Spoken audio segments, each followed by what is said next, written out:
guys seen kids around here spray painting or not? Nah, you guys didn't call about it? Alright, just making sure. Look at these folks. Yeah.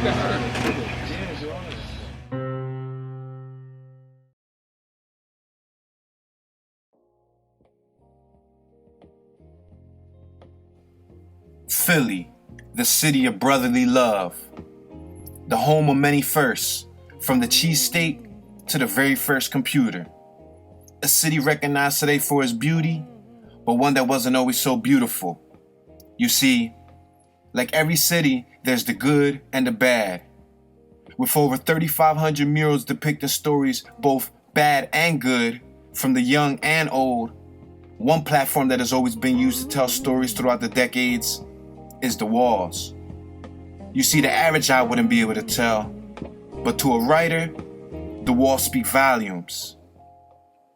In the earlier days, we can go back to as far as cavemen, even the Egyptian empires, when human civilization used hieroglyphics to tell stories on the walls.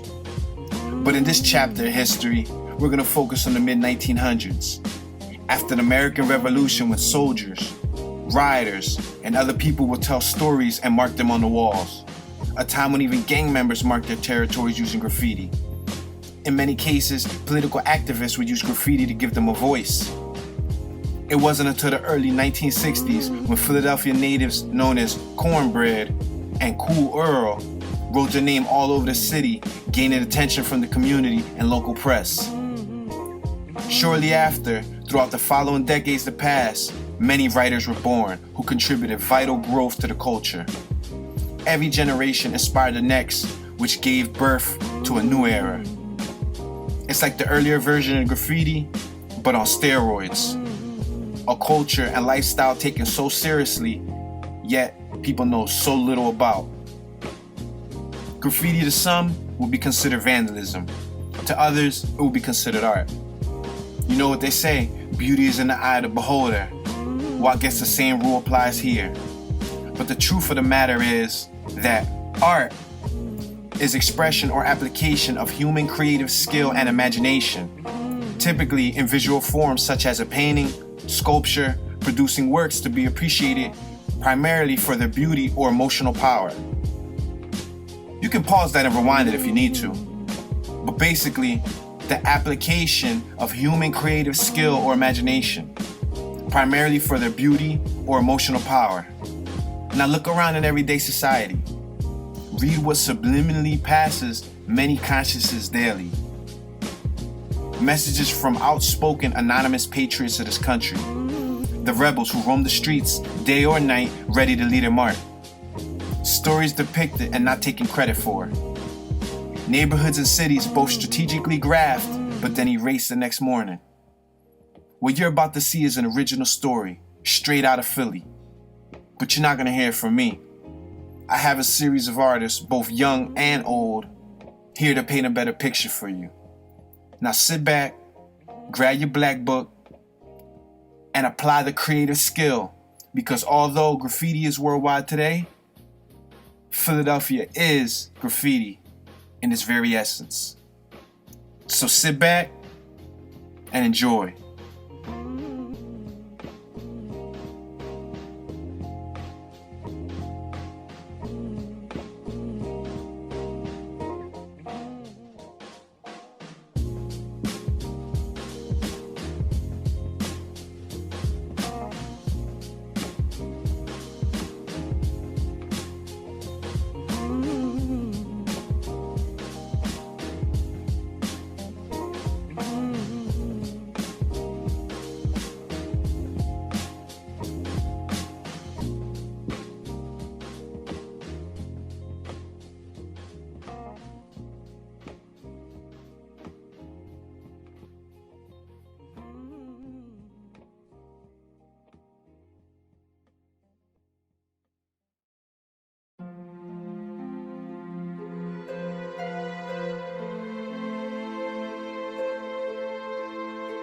I write bark and shit. Bark, I've been writing it for like more than 30 years. I used to write bar, but some kid and shit, I was writing that shit, so I was like, man, I can't keep writing that shit. Somebody already got it. so I just added a K to it, and I took off from there. You know what I mean? The first time I ever snuck on the train and shit, and I seen them rooftops and shit. You know what I mean? I seen all the colors up there. That's what inspired me. All the colorful shit that was on the roof. Writers that inspired me was like JC, Estro, Raz, MB, RH, Pep, EC Car, RH, all them dudes. You know what I mean? Everybody that was doing the rooftop back in the day. That's, you know, where I got my, you know what I mean, like my love for art came from them, for the Graff. I like paint, because when you work with paint, you can like, when you mess up on something, you can always go back over. And, you know what I mean? It's like having a eraser, but instead of having it in the form of rubber, you got it in the form of ink. And, you know, that's why I like it. And the way it hits the wall, and the, you know, like, the pigment, like I love the pigment of the colors, and they pop. You know what I mean? If you make them pop, they're gonna look bright. I like the stock cat. You know what I mean? But you know, if I go bombing, like doing regular hands everywhere, yeah, I go take a fat cat, but I can also get down with a stock cat. You know what I mean? So all that exposing me shit ain't gonna happen, because I've been in the game for too long. Yeah, this was one of the joints I freestyled like a week and a half ago. I mean, it took us like 3 days to do it, because it was fucking cold as shit. But we got it done, you know what I mean? And that's all that matters right now. Man, we just come up with it as we paint. We paint, and then we just start saying we're gonna do this, then we're gonna do that, and then the wall is done. You know what I mean? That's what we do and shit. That was like at least 8 cans. You know what I mean? And like probably half of the paint wasn't even wasted. You know what I mean? Like, you know, after I paint the next one, I would say, okay, this was better than the last one. You know, they get better every time. You know what I mean? Well, Graff is like in a way a savior. Straight up, because I could have been doing worse shit. You know what I mean? By me painting on the wall, it keeps me away from the fucking street. You know what I mean? So if I'm painting 5 hours here, that means I'm avoiding 5 hours in the fucking slums and shit. So it's keeping me away from that shit. And when I'm done here, I go the fuck home. Cause you know, I don't play the streets like that. I just come out here to paint and go the fuck home.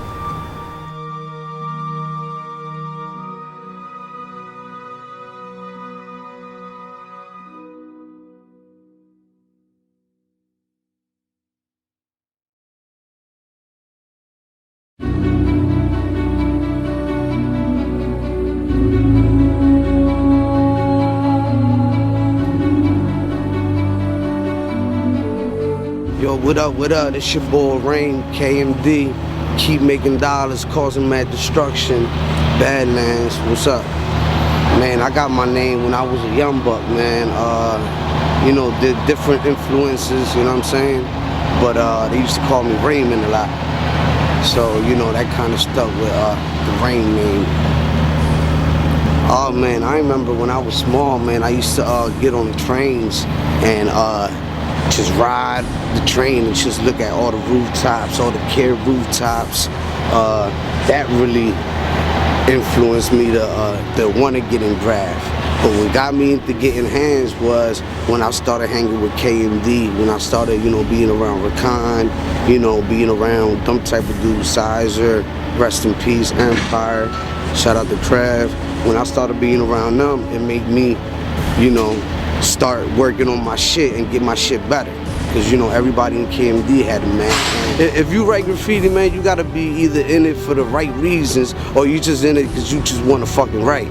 Like, I'm in it for the history of this shit, you know what I'm saying? Like, I mean, I remember I went down in the tunnels and I looked at the walls like 3 or 4 times before I took a tag, cause I didn't want to write over no old head. So, you know, that's what history is to me. I like when a writer uses his techniques into his hands. Like, you know, like when they writing and they whipping it and you see the fades, like, you know, it takes work to do that. Like, I mean, that's wrist work. A lot of people don't understand that. When you whip them letters and you bring up the fades and all of that, You gotta whip the can and all of that. So when the writers I like are writers that do that. You know, writers that you see when they whip the cans, that the fades go up, like, you know what I mean? Because they're using their technique into it. They're not just going up to the wall writing whatever they want. They're actually, you know, applying a technique into their style. And you can see it all in the whips, all in the clutches and the wickets. You know what I mean? So that's style to me, and that's what I look to in a writer. To tell you the truth, man, you know, the Graff game, I truly believe that you gotta evolve in it. Like, you might start doing stiff hands, then you do tall hands, then you do wickets, then you start doing throw-ups, then you start doing straight letters, then you start doing pieces. So me, I like it all. Like, I want to try to master all that shit. But my preference is being in the streets fucking shit up. Wickets is my preference. Keep a mean streak on you, you know what I mean? The mops, I really don't like mops. Like, if I'm going on a route, I'll take a mop with me. But that walking around with a mop, I don't really like getting all that shit all over my clothes. But my favorite shit is spray paint, man, for real. Like, I'm not even, like, I never been a paper bull. Like, I don't really write on paper. Like, if you see my shit on paper, you be like, what the fuck? Like, I strictly went to the walls with it.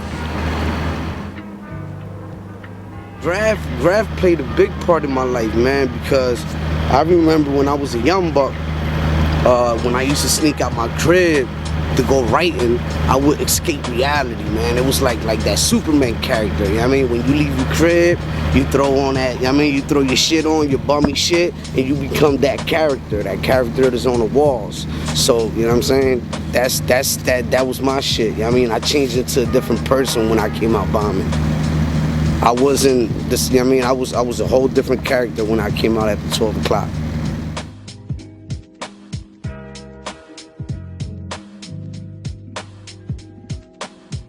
To me, graffiti is a lot of things. It's art, a way of releasing stress. To watch the rest of the Graff Files of Anarchy, order your copy now. Or download the Toonography Entertainment app, available for both iOS and Android applications starting March 1st, 2016.